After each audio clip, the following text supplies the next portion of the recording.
सर्वसामान्यांचा आवाज बेधडकपणे मांडणारा न्यूज चॅनल म्हणजेच बेधडक बेधडक.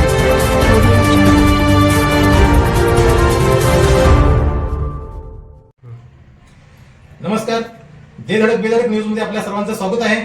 पाहूया आजची धडक देणारी बेधडक बातमी फक्त आपल्यासाठी. यापुढेही जयसिंगपूरच्या विकासाची गती कायम. नगराध्यक्ष संजय पाटील यड्रावकर.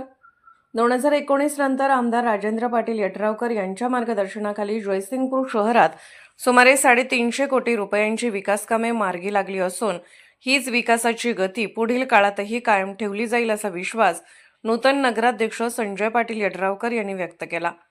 जयसिंगपूर नगरपालिकेतील नूतन पदाधिकाऱ्यांच्या पदग्रहण सोहळ्यात ते बोलत होते. छत्रपती शाहू महाराजांच्या संकल्पनेतून साकार झालेल्या शहराची आखीव रेखीव ओळख जपण्यावर भर देण्यात येणार असून झोपडपट्टीधारकांना प्रॉपर्टी कार्ड व त्यांच्या हक्काची घरे उपलब्ध करून देण्यासाठी नगरपालिका कटिबद्ध राहील असे त्यांनी सांगितले. निवडणुकीत दिलेल्या आश्वासनानुसार येत्या 9 तारखेपासून शहरातील सर्व रस्त्यांच्या कामांना सुरुवात होणार असल्याचेही त्यांनी स्पष्ट केले.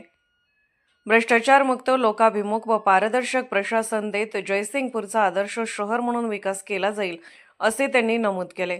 शहराच्या सामाजिक, शैक्षणिक व आर्थिक विकासावर भर देण्यात येणार असून नगरपालिका शाळांचे डिजिटायझेशन, मॉडेल शाळा उभारणी व विद्यार्थ्यांसाठी आधुनिक सुविधा उपलब्ध केल्या जातील.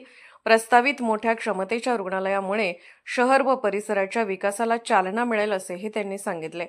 यावेळी आमदार राजेंद्र पाटील यड्रावकर यांनी गेल्या 6 वर्षातील विकास कामांचा आढावा घेत जयसिंगपूरला बारामतीप्रमाणे सक्षम व सुविधा संपन्न शहर बनवण्याचा निर्धार व्यक्त केला. आमच्या धडक बेधडक न्यूज चॅनलसाठी आपली लाईक आमच्यासाठी लाख मोलाची आहे. चला तर मग एक लाईक करा, सबस्क्राईब करा आणि बातमी शेअर करून आम्हाला प्रोत्साहन द्या.